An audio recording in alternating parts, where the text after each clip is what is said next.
बिस्मिल्लाहिर्रहमानिर्रहीम। अस्सलाम वालेकुम नाज़रीन, आप यूट्यूब चैनल देख रहे हैं। मैं इमरान खान हूँ। बड़ी अहम खबरें हैं और बड़ी शानदार रिपोर्टिंग आपके सामने भी पेश करेंगे हम, क्योंकि मेरी टीम ने काफ़ी इस पे काम किया है और हमने हर वो चीज़ निकाली है जिस चीज़ में ये बात साबित होती है कि अड्डों वाला मामला इमरान खान ने ऐसे ही नहीं उठाया था और एब्सोल्युटली नॉट, इमरान खान ने गैर ज़रूरी तौर पर नहीं कहा था। पाक फ़ौज के तर्जुमान ने तो वन लाइनर कहा और यानी उन्होंने साफ कहा कि ना किसी ने अड्डे मांगे और ना हमने दिए। वो मांगते तो फिर पाक फ़ौज भी इनकार करती। लेकिन इमरान खान साहब ने जो एब्सोल्युटली नॉट कहा, उसके पीछे की पूरी कहानी मैं आपके सामने रखूंगा। ये इतना सिंपल नहीं था। जब हमने इसकी तफ्तीश की, तहकीक की, पुराने अखबारात निकाले, पुराने बयानात निकाले, तो फिर हैरत अंगेज़ चीज़ें हैं। एक साल में पाकिस्तान में लोग भूल जाते हैं, लेकिन बतौर सहाफ़ी हमारी जिम्मेदारी है कि चीज़ें सामने ले आएँ। सबसे पहले मई 2021 की खबरें आपके सामने रखते हैं। अमरीकी सदर जो बाइडन इंतज़ामिया ने इस बात का एतराफ़ किया कि वो अफ़गानिस्तान के पड़ोस में मुतअद्दिद वस्ती एशियाई ममालिक, सेंट्रल एशिया के जो ममालिक हैं, उनसे अपने फ़ौजी तैनात करने के लिए बातचीत कर रही है। जो बाइडन ने खुद कहा, उनकी इंतज़ामिया ने, ताकि अफ़गान सरजमीन दोबारा अलकायदा जैसे दहशतगर्द ग्रुपों का अड्डा ना बन सके। तो वो ज़मीन मांग रहे हैं आस पास के ममालिक से। पेंटागन ओहदेदार ने भी बयान दिया कि पाकिस्तान ने अमरीकी फ़ौज को उसकी ज़मीनी व फ़िज़ाई हदूद इस्तेमाल करने की इजाज़त दे दी है ताकि वो अफ़गानिस्तान में अपनी मौजूदगी यकीनी बना सके। मज़ीद ये कि इंडो पैसिफिक अमूर के असिस्टेंट सेक्रेटरी बराए दिफा डेविड एफ हेलवी, इनका चेहरा भी देख लें, इन्होंने अमरीकी सेनेट की फ़ौज से मुताल्लिक कमेटी में कहा कि पाकिस्तान ने अमरीकी अफवाज को अपनी सरजमीन पर इस्तेमाल करने की इजाज़त दी है ताकि अमरीकी इनखला के बाद भी अफ़गानिस्तान में अपनी मौजूदगी कायम रख सकें। ये अमरीकी असिस्टेंट सेक्रेटरी बराए दिफा हैं डेविड एफ हेलवी। इन्होंने सेनेट के अंदर ये स्टेटमेंट दिया था कि पाकिस्तान ने इजाज़त दे दी है जनाब कि वहाँ पे हम अपनी मौजूदगी कायम रख सकें, पाकिस्तान के अंदर अड्डे बना के और अफ़गानिस्तान के अंदर अपनी मौजूदगी कायम रख सकें इनखला के बावजूद। अफ़गान मीडिया में भी इस किस्म की मुख्तलिफ रिपोर्टें शाया होती रहीं, जिसमें दावा किया जाता रहा कि अमरीका पाकिस्तान के कबायली ज़िला कुरम में और पाकिस्तान अफ़गान सरहद के करीब शलोज़ान और तरमैंगल के इलाकों में फ़ौजी अड्डे बना रहा है। अफ़गानिस्तान की न्यूज़ एजेंसी और काबिल न्यूज़ ने अपनी रिपोर्ट्स में कहा कि अमरीका ने पाड़ा चनार में फ़ौजी अड्डा बनाना शुरू कर दिया है। अच्छा, जब ये खबरें आई ना अफ़गानिस्तान के अखबारात में, उनकी न्यूज़ एजेंसीज़ ने इनको शाया किया, तो फौरी तौर पे पाकिस्तान में एक भूचाल मच गया था। उस दौर में अपोजिशन के एक नहीं 101 बयानात हैं, जिनमें फजलुर रहमान साहब, उनकी पार्टी के बहुत सारे लोग, जिनमें PMLN उनकी पार्टी के बहुत सारे लोग, जिनमें ANP, जिनमें बेशुमार पॉलिटिकल पार्टीज़, वो लगातार ये कहती रही कि अमेरिका को अड्डे तो दे दिए आपने और जवाब दें। अफ़गान मीडिया इसको लिख रहा है, बहुत सारे सहाफ़ी और दानिश्वर इसके ऊपर आवाज़ उठाते रहे। सलीम साफ़ी का एक बड़ा मारूफ इंटरव्यू भी है, उसका क्लिप आजकल बहुत गर्दिश कर रहा है, जहां सलीम साफ़ी ने यह दावा किया कि अमेरिका ने पाकिस्तान से अड्डे मांग लिए हैं। हालांकि अभी वही दोबारा कह रहे हैं कि अमेरिका ने कब अड्डे मांगे थे। कल से अब तक यही रोला डाल रहे हैं ISPR की प्रेस कॉन्फ्रेंस के बाद से लेकर अब तक। लेकिन सलीम साफ़ी का अपना बयान है कि अमेरिका ने अड्डे मांगे हैं। उसके बाद पाकिस्तान तरदीद करता है।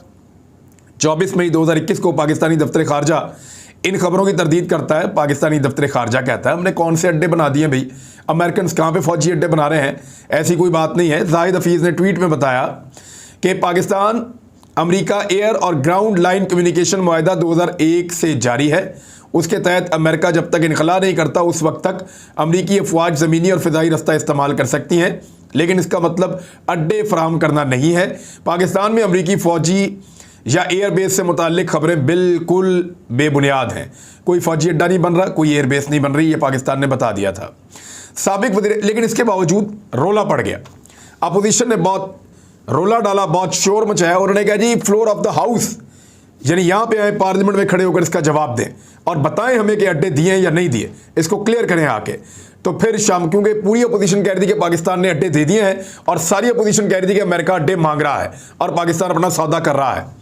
तब साबिक वज़ीर आज़म शाह महमूद कुरैशी, क्योंकि सबको ये पता था अपोजिशन को, उनका ये तजर्बा था कि अमेरिका कुछ मांगे तो कोई एब्सोल्युटली नॉट नहीं कह सकता। सबको ये पता था कि अमेरिका कुछ मांगे तो कोई ना नहीं कर सकता। उनको अपनी अपनी औकात पता थी। तो उनको लगा कि इमरान खान भी नहीं कर सकेगा, तो इसलिए उनको बड़ा कॉन्फिडेंस था इस बात के ऊपर कि वो ये बात असेंबली में उठवाएं और यहां पे एक स्टेटमेंट निकलवाएं और बाद में अड्डे जब बन जाए तो फिर इनकी बेइज्जती करेंगे। लेकिन हुआ क्या, शाह महमूद कुरैशी साहब ने कहा कि यहां कुछ दोस्तों ने आवाज उठाई है और मीडिया में क्यास आराइयां हुई हैं कि यहां कोई अड्डे बन रहे हैं, माजी को भूल जाएं, कोई अड्डा नहीं बनेगा। मैं इस ऐवान को गवाह बनाकर और पाकिस्तान के अवाम को गवाह बनाकर कहता हूं कि कोई अमरीकी अड्डा पाकिस्तान की सरजमीन पर नहीं बनेगा, शाह महमूद कुरैशी ने कहा था। 11 मई को इस्लामाबाद में अपनी प्रेस कॉन्फ्रेंस में शाह महमूद कुरैशी ने एक और बात भी की थी। उन्होंने कहा कि अफगानिस्तान से अमरीकी फौज के इनखला के बाद पाकिस्तान अमरीका को फौजी अड्डे देने का कोई इरादा नहीं रखता, और यह भी सवालात के जवाब में। फिर यह अमरीकी अखबार न्यूयॉर्क टाइम में 6 जून 2021 को एक खबर छपती है। इसकी भी बहुत सारी तफसीलात हैं। यह न्यूयॉर्क टाइम के अंदर छपी है और इसको फौरी तौर पे बाद में इंडियन अखबारात ने छापा था। इंडियन एक्सप्रेस ने पूरा का पूरा मजमून वैसे ही छाप लिया। ये 2 लोग ये रिपोर्ट लिखते हैं, एक का नाम है मार्क मैजेटी और दूसरे का नाम है जूलियन ई बार्नस। ये दोनों मिलकर ये रिपोर्ट लिखते हैं। रिपोर्ट क्या कहती है जरा ये भी आप सुन लें। न्यूयॉर्क टाइम लिख रहा है, अमेरिका का अखबार, अमरीकी फौजियों के तेजी से इनखला के बाद CIA पर प्रेशर और दबाव है कि वो अफगानिस्तान में इंटेलिजेंस सरगर्मियां बढ़ाने, जंग लड़ने और इंसदादे दहशतगर्दी की कार्रवाइयों को बरकरार रखने के नए तरीके ढूंढे। इस हवाले से CIA के पास कुछ अच्छे ऑप्शंस मौजूद हैं। CIA जो अफगानिस्तान में 20 साल अमरीकी मौजूदगी का मरकज बनी हुई थी, जल्द ही इस मुल्क अफगानिस्तान में अपने फौजी अड्डे खो देगी जहां से उसने जंगी मिशन और ड्रोन हमले चलाए हैं, जबकि तालिबान और अलकायदा और दीगर ग्रोहों जैसे दूसरे ग्रुपों पर भी कड़ी निगरानी की है। CIA के तज्जियाकार तालिबान के कब्जे के बढ़ते हुए खतरात से खबरदार कर रहे हैं। अमरीकी ओहदेदार मुस्तकबिल की कार्रवाइयों के लिए अफगानिस्तान के करीब फौजी अड्डों के क़याम के लिए सरतोड़ कोशिशें कर रहे हैं और अब ये कोशिशें आखिरी मराहिल में दाखिल हो चुकी हैं। फौजी अड्डों के लिए तवज्जो का एक मरकज़, पहला मरकज़ पाकिस्तान है। पाकिस्तान में अमेरिका ने माजी में भी फौजी अड्डे इस्तेमाल किए हैं जहां से वो अस्करियत पसंदों के खिलाफ ड्रोन हमले चलाता था, लेकिन 2011 में जैसे ही पाकिस्तान और अमेरिका के ताल्लुकात खराब हुए तो ये सहूलत खत्म हो गई थी। अब कोई भी मुआहिदा इस तकलीफ दे हकीकत के गिर्द घूमेगा कि पाकिस्तान की हुकूमत ने तवील अरसा से तालिबान की हमायत की है या नहीं। वो यहाँ कन्फर्म कर रहा है कि पाकिस्तान के साथ हम बात कर रहे हैं, पाकिस्तान पर जोर दे रहे हैं, पाकिस्तान में कोशिश कर रहे हैं कि पाकिस्तान में हमें अड्डे मिल जाएं। हम ये चाहते हैं क्योंकि इससे पहले भी हम पाकिस्तान के अंदर अड्डे चलाते रहे हैं। फौजी अड्डे हमने पहले भी पाकिस्तान में बनाए हुए थे। इसी रिपोर्ट के अंदर एक बड़ा तहलका खेज इंकशाफ होता है, और वो इंकशाफ क्या कहता है, ये अमेरिका से इंकशाफ हो रहा है। बाद वक़्त पुराने अखबारात में भी इंकशाफ निकलते हैं। ये बता रहा है जून में 6 जून को कि CIA के director mister William J Burns ने हालिया हफ्तों में पाकिस्तान का दौरा किया है, और ये दौरा हुआ था अप्रैल के एंड पे। ये खुफिया दौरा था, इसके बारे में बताया नहीं गया था, जहां उनकी मुलाकात पाकिस्तान के army chief general Qamar Javed Bajwa से हुई और उस वक्त के DGISI लेफ्टिनेंट जनरल फैज़ हमीद से भी उनकी मुलाकात हुई। ज़राए के मुताबिक पेंटागन चीफ लॉयड ऑस्टिन ने भी कई बार आर्मी चीफ जनरल बाजवा उनसे फ़ोन पे बातचीत की और अफ़गानिस्तान में मुस्तकबिल में होने वाली ऑपरेशंस के लिए मदद मांगी कि हमें मदद दीजिए, हमें अड्डे शड्डे मदद। अब कि किस तरह की मदद, पाकिस्तान और क्या मदद कर सकता था उनकी, या तो इनखला में मदद कर सकते थे, लेकिन ऑपरेशंस में मदद का मतलब यही है कि पाकिस्तान उनको अपनी फ़ज़ा से गुजरने दे या अपनी ज़मीन जो है उनको दे, लेकिन पाकिस्तान ने वो नहीं दिया। एक मौका पर जब अमरीकी CIA चीफ पाकिस्तान में आए तो वो वज़ीर-ए-आज़म पाकिस्तान से मिलना चाहते थे, लेकिन वज़ीर-ए-आज़म पाकिस्तान ने कहा कि CIA का चीफ जाके ISI के चीफ से मिले, मेरे से बात कर दिए तो इनकी पॉलिटिकल क़यादत करे। तो ऐसी जुर्रत कभी भी पाकिस्तान के किसी सियासी रहनुमा ने नहीं की थी। ये तो CIA चीफ के आगे लेट जाते थे, जिस तरह बोले उस तरह लेट जाते थे। लेकिन इमरान खान साहब ने कहा कि अगर CIA चीफ ने मिलना है तो वो जाके ISI चीफ से मिले। इस किस्म की खबरें रिपोर्ट हुई थी। इस रिपोर्ट के बाद अमेरिका के मुशीर कौमी सलामती जैक सुलेवान ने एक सवाल के जवाब में कहा कि हमारी इस बात को यकीनी, और इसकी वीडियो मौजूद है, ये ऐसे नहीं है, इसकी वीडियो मौजूद है। उन्होंने कहा कि हमारी इस बात को यकीनी बनाने के लिए अमरीकी सलाहियतों के मुस्तकबिल पर पाकिस्तान के फौजी, इंटेलिजेंस और सफारती चैनल के साथ तामीरी बातचीत हुई है। यानी हमारा CIA जो काम करना चाहता है खित्ते में, उसके लिए हम पाकिस्तान की जो है वो फौजी, इंटेलिजेंस और सफारती चैनल पे हम तामीरी बातचीत कर रहे हैं, और ताकि अफ़गानिस्तान दोबारा ऐसी बेस ना बने जहां से अलकायदा उठे या दहशतगर्द तंजीमें अमरीका पर हमला करें। डॉन अखबार की 9 जून 2021 की रिपोर्ट। हुकूमती अहदेदार ने निजी तौर पर अमेरिकी खुफिया एजेंसी CIA के डायरेक्टर विलियम बर्नस के खुफिया दौरे की तस्दीक कर दी। वो दौरा जो उन्होंने 3 दिन पहले बताया था 6 जून को, 9 जून को पाकिस्तानी अखबार भी तस्दीक कर देता है हुकूमती अहदेदारान के तवसत से, जिसमें उन्हें बताया गया था कि पाकिस्तान अपनी सरजमीन पर एजेंसी के ड्रोन अड्डों की मेज़बानी नहीं करेगा। CIA के ड्रोन अड्डों की मेज़बानी पाकिस्तान अपनी सरजमीन पर नहीं करेगा। ये डॉन अखबार ने इसकी तस्दीक की क्योंकि उन्होंने अड्डे मांगे थे, इसलिए पाकिस्तान ने अड्डे देने से इनकार किया था। और अमेरिका बहुत ताकतवर मुल्क है, वो कहे कि दे दो और आप ना दें और फिर आप सबको बताएंगे जी हमने नहीं दिए, तो वो बुरा मना जाएगा ना। तो इसलिए कहना ये ज़्यादा बेहतर है कि ना उन्होंने मांगे ना हमने दिए। ये आप नहीं कह सकते कि उन्होंने मांगे और हमने नहीं दिए, इसके लिए वो नहीं है। मामला ये है कि ये सारे अखबार कह रहे हैं, मैं नहीं कह रहा, मैं कुछ नहीं कह रहा। मेरे अपने वीलॉग आप उन महीनों के निकालें तो यही सारी खबरें पढ़ के आपको सुनाई हुई है। हमने ये सारा, क्योंकि हमें याद था कि कुछ ना कुछ तो उस दिन होता रहा है, फिर हमने निकाला, सारा डाटा आपके सामने रख दिया है। साबिक वज़ीर-ए-आज़म इमरान खान ने 19 जून 2021 को अमेरिकी न्यूज़ वेबसाइट एक्सियोस को इंटरव्यू दिया था। उसमें उन्होंने कहा था कि एब्सोल्युटली नॉट, और साफ उन्होंने कह दिया था कि हम अड्डे नहीं देंगे। अमेरिका ने पाकिस्तान के अलावा दूसरे ममालिक से भी अड्डे मांगे थे और वो कई और आसपास के मुल्कों में जाते रहे, ताजिकिस्तान, उज़्बेकिस्तान, कज़ाकिस्तान, यहाँ वो कोशिश करते रहे, लेकिन उस तरफ से रशिया ने और चाइना ने दबाव डाला और अमेरिका को अड्डे नहीं लेने दिए। यहाँ पाकिस्तान में इमरान खान साहब ने किया और अमेरिका को अड्डे नहीं दिए। तो ये है जी वो सारी सूरत हाल, अड्डों को लेकर जो हक़ाइक़ थे आपके सामने मैंने रख दिए हैं। पाकिस्तान के ऊपर जी दहशतगर्द हमला हुआ है, बहुत अफसोसनाक हमला हुआ है और पाकिस्तान के फ़ौजी जवान शहीद हुए हैं।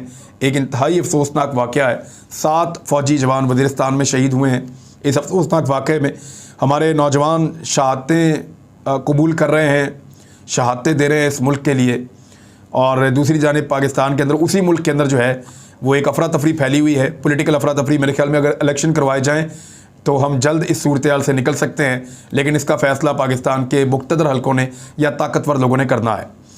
पेट्रोल सस्ता होने के हवाले से मैं सिर्फ आपको 2 चीज़ें बताऊंगा कि कल तक जितने लोग कह रहे थे कि इमरान खान साहब ने क्यों पेट्रोल महंगा किया, सब ये कह रहे थे कि पेट्रोल 90 रुपये का या 100 रुपये का होना चाहिए।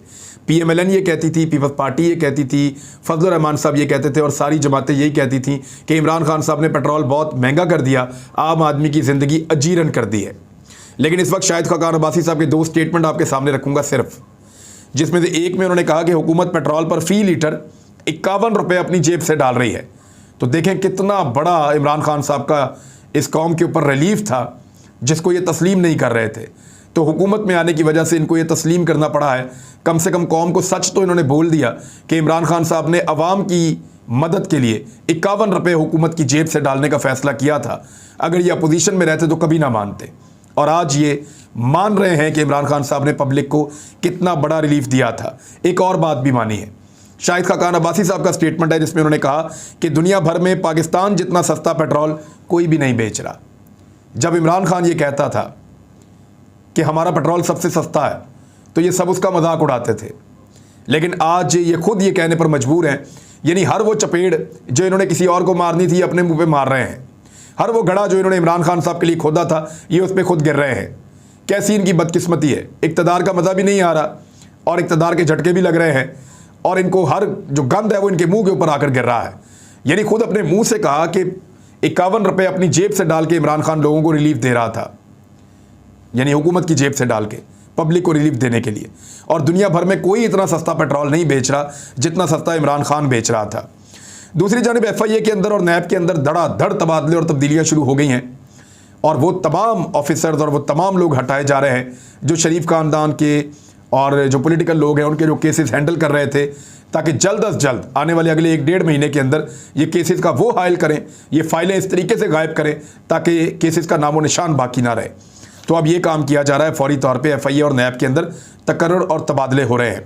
नवाज शरीफ साहब का जो पासपोर्ट डिप्लोमेटिक उनको देने का फैसला किया गया है, इसके ऊपर पाकिस्तान तहरीक इंसाफ के वकील हैं नईम साहब, वो अदालत में चले गए हैं, नईम हैदर, और उन्होंने कहा कि एक आदमी अदालत का मुजरिम है और इश्तिहारी है और मफरूर है। जब कोई वज़ीर आज़म होता है तो उसके पास डिप्लोमेटिक पासपोर्ट होता है, लेकिन सरकारी अहदेदारों के पास जो डिप्लोमेटिक पासपोर्ट होता है, अगर वो अपने अहदे से हट जाएं तो 30 दिन के अंदर उनको वापस करना होता है और फिर वो नॉर्मल पासपोर्ट पे नॉर्मली शिफ्ट हो जाते हैं। लेकिन अगर नवाज शरीफ साहब के पास ये पासपोर्ट था तो जब किसी को करप्शन के अंदर सज़ा हो जाए जब किसी को निकाल दिया जाए, नाअहल कर दिया जाए, तो फिर उससे उसके एजाज़ात वापस ले लिए जाते हैं।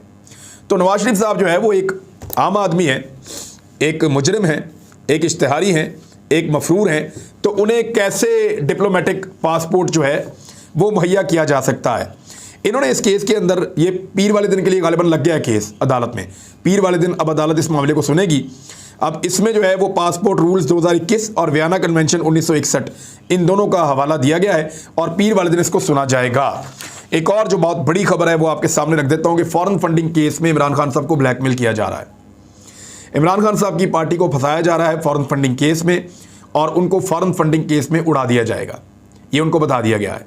इमरान खान साहब को ये कहा गया है कि अगर उन्होंने अपनी इस मुहिम जोई को कम ना किया और अगर वो अपनी अपोजिशन की सियासत को नीचे ना लेकर गए, और उनको ये पैगामात दिए जा रहे हैं कि अगर आपने इस मामले को मज़ीद तूल दिया और पाकिस्तान में अपने एहतजाज को बहुत तेज़ी से बढ़ाया तो ऐसी सूरत में फॉरेन फंडिंग केस के ऊपर फौरी तौर पे आपके ख़िलाफ़ फ़ैसला आएगा। अब मैं ये नहीं कह रहा कि अदालतें मिली हुई या ये वो, लेकिन मैं ये बता रहा हूँ कि पैगाम जो पहुँचा है वो सिर्फ मैं आपको बता रहा हूँ मुबैना तौर पर। पैगाम ये है कि फ़ॉरेन फंडिंग केस में इमरान खान साहब को फारिग कर दिया जाएगा। हालांकि फ़ॉरेन फंडिंग केस एक ऐसा केस है जहाँ पाकिस्तान तहरीक इंसाफ की कुछ छोटी मोटी कहीं क्लैरिकल मिस्टेक्स या इस किस्म की चीज़ें तो हैं, लेकिन आप इस पार्टी को फारिग नहीं कर सकते। लेकिन इसी केस में अगर आप PMLN और पीपल्स पार्टी को साथ मिलाकर सुने तो वो दोनों पार्टियां तो हमेशा के लिए फारिग हो जाती हैं। यानी उनका जो फंडिंग का केस है वो तो इससे बहुत ही अजीबोगरीब केस है। तो यहाँ फैसला किया गया कि रोज़ाना की बुनियाद पर PTI का फॉरेन फंडिंग का केस सुना जाए और PTI को जो है फारिग कर दिया जाए ताकि अगले इलेक्शन में ये एक हकीकत के तौर पे मौजूद ना हो और इनको अपनी पड़ जाए। लेकिन मुझे नहीं लगता कि इसके चक्कर में पड़ेगी पाकिस्तान तहरीक इंसाफ। उन्होंने अपना मकसद बड़ा कर लिया है। उन्होंने कहा जी पाकिस्तान के झंडे लेकर आओ, PTI के झंडे ना लाओ। वो इसको एक नेक्स्ट लेवल पे ले गए हैं। अब इस बात से फ़र्क नहीं पड़ता कि एक पार्टी इलेक्शन कमीशन में रजिस्टर्ड है या नहीं है, वो मामला कहीं और ले गए। अब तक के लिए इतना ही। अपना ख्याल रखिएगा, अपने इस चैनल का भी। अल्लाह हाफिज़।